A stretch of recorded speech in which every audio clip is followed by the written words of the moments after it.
Ray says, "Hey Bradley, to follow up on our last question." Okay, so this was the long one, and here's the second part of the long question. And I'm just teasing you, Ray. It's all right.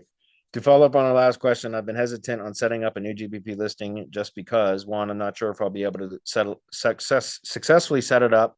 Yeah, that's true. That's a real pain in the ass. That's very difficult to do. So that's why I mean this conversation may be completely moot because you might not be able to set it up anyway. Um, I'm not sure if I'll be able to successfully rank a GBP listing and have it generate leads, given how difficult it is to get GBP reviews to show up and stick these days. Would you still recommend going the GBP listing route as far as local lead gen, or would you say going the Google Ads, ads route is probably better given the current situation? Okay, that's a great question, Ray. And so it's funny that you say that because we had our um, meeting last week, the Build with Bradley group, which is a discussion group. And then also on Monday, anyway, it doesn't matter. I've been doing a lot of SEO, or excuse me, Google Ads testing recently. In fact, I just set up another campaign today because I agree. I think, yeah, guys, just go do a local search. A lot of the industries that I'm in, or that that I do link building in, for example, um, local is almost like 90% of it's local stuff, and the vast majority of local search queries now it's getting ridiculous in that you have to scroll below the fold now to get to the first organic listing, and that means non-paid listing. So non-paid listing, let's put it that way, because when I say organic listing, people think organic just below maps, but when I say what I mean is non-paid listing, because like for a lot of local search queries now, there's the Google guaranteed ads at the top, then there's regular Google ads. And then in the maps pack, I'm seeing in a lot of cases, two Google ads in the maps pack. So you have to scroll below the fold to get to the first non-paid listing in maps, period. And so for that reason, I've been doing a lot more testing recently. I'm not super good at Google ads for search ads. So I'm doing a lot of testing on my own to try to kind of brush up on my a lot's changed in Google Ads too, and a lot has changed. Even it took me weeks to get conversion tracking set up properly. Unfortunately, one of our mastermind members, Carol, gave me a tutorial and helped me out. But anyway, why I bring that up is because I think ads are definitely something that we as local marketers, not just local SEOs, but local marketers, are going to have to become proficient with. Because again, and this may all change because the search results and SGE and all that stuff, but as it stands right now, it looks like non-paid, so search engine optimized, ranked assets are getting pushed further and further down, right? So, in order for us to stay relevant, in my opinion, um, we should also be good at ads. And so that's kind of why I'm doing that. I'm not going to start teaching on ads until I feel confident in my abilities at running ads. And right now, I certainly don't. So I think it's important to go to learn ads. I don't know about Facebook ads for local. I've never found anybody that's been super successful with that. Um, again, I've never talked to anybody that has been super successful with generating leads from Facebook ads for local service providers. I'm sure it's possible, but Google ads, yes, it can be expensive, but I think it's effective. And that's why I'm trying to dial that in myself to see if I can get better at it, and then I will teach on it once I do get better, if I get better at it. Hopefully that's clear. What I've been teaching in the DHA beta program, and what I will be launching when we fully launch the program, is to build organic assets. Those do not generate nearly the volume of leads, though, that you're going to need to support a business. But it's a great foot in the door strategy to at least initiate a conversation with prospects or business owners in a particular area. So let me kind of back up and explain what I mean. You can still build assets and rank them organically because you don't need to verify them like you do Google Business Profiles. So if you want to enter a new area, a new location, a new market, right? Build some organic assets, get them to rank, and then use those assets to target companies in that area that are already providing those services in that area. And then you show them that you're outranking them in organic, at least, with these assets, and that they're available. And you can use that as a conversation starter. Will that fully support the business? No, because the amount of leads generated from organic assets only is very, very low. Um, but it's a great way to at least start a conversation with the business owners in that area, because you can show them with proof that you know how to get results. And then because they have like they're actual business owners with real valid businesses, you can always, again, back to the hybrid model, right? You can always sell them or rent them your organic assets, or even just use those as a foot in the door strategy to back into normal retainer based SEO services for their Google business assets, because they have one, right? So then you don't have to worry about verifying profiles or anything else.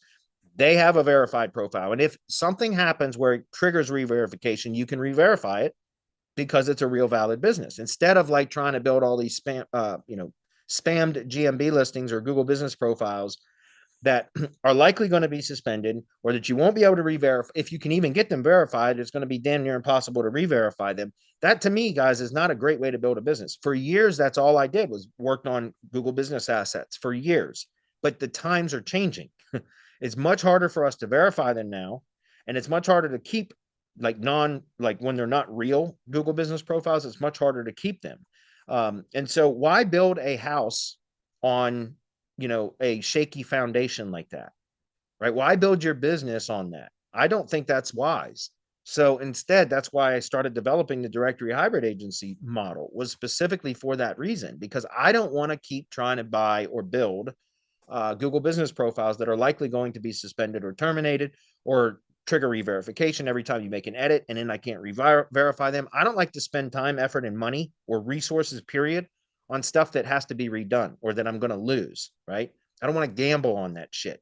So instead, there's two. So what are the other options? Well, paid traffic, right?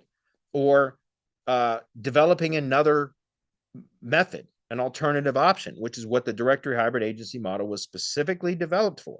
Use organic assets to out, to rank in a particular area, then use those to start conversations. And you can either monetize those assets, or you can just use them as, again, conversation starters, and then back into doing SEO retainer work, traditional type of work for them, for your client on their branded assets. But you can also do a lot of other things and still benefit your own assets. But ads is also a great way. In my opinion, I think it's something that we're going to have to do. So I don't know if that answers your question, but I would say, yeah, I don't think trying to verify Google business profiles right now is the best thing to do. I just think it's very difficult, and it's likely that it's not going to last long. So in my opinion, you're better off, if you have the ability and the desire to learn ads. That's a great thing to do.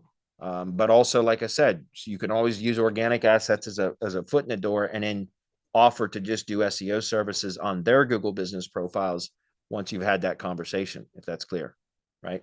Think about that, guys. You can always rank organic assets and then use those organic assets to help boost your client's Google business profile. Because if you've got organic assets ranking, and then you land a client in that area that has a Google business profile, you can always go in and rework those organic assets to, provide links to the clients, or embed the client stuff into them, all that kind of stuff. And so it's going to help them through your assets anyway. So you end up monetizing your assets, even if it's not a separate stream of revenue. It could be wrapped into a larger retainer for doing SEO for their Google business profile. Hopefully that's clear.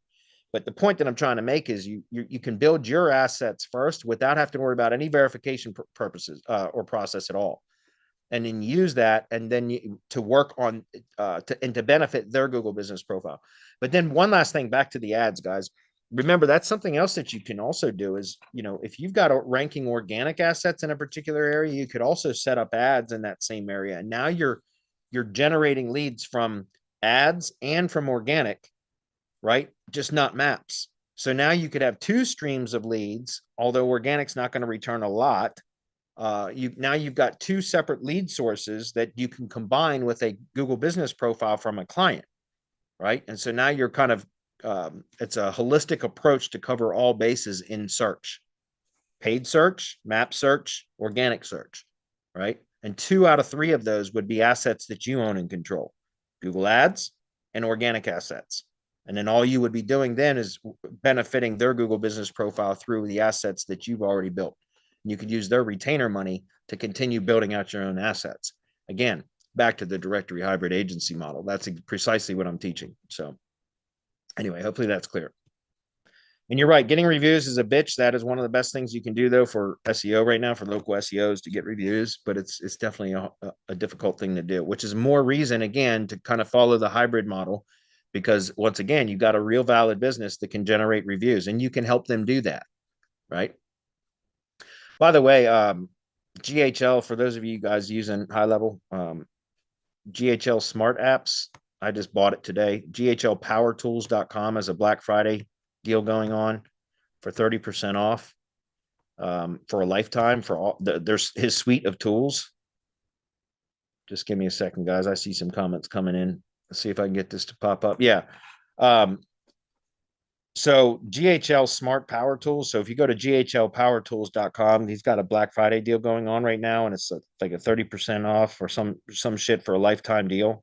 Yeah. 30% off right there. And I had already bought the GHL smart reviews before, so I got the 40% off. I just bought it earlier today. I'm right here's the thank you page. But I would encourage you guys to check this out because it looks pretty good. There's the actual the price without the coupon code is 1,600, but with 30% off, I think it's like 1,100 bucks, something like that. So just telling you guys that are in high level or that you're using high level, there's some pretty cool stuff that he's got in this this suite of tools here. So some of the, and part of the reason I picked this up, just to be clear, is because with our DHA program, we are providing the high level account for our members. So you get the directory hybrid agency account, it's called the master account, master sub account, and then we will also deploy all of the sub accounts for all of your clients. And so there's some tools in here as part of this power tools thing that are going to make the process of deploying those sub accounts so much faster and so much more efficient. And that's precisely why I bought this, because we're going to be deploying dozens, if not hundreds, of sub accounts. And I want to make that process as efficient as possible. And this helps automate, or some of the tools in this suite of tools helps to automate some of that. So that's why I picked it up.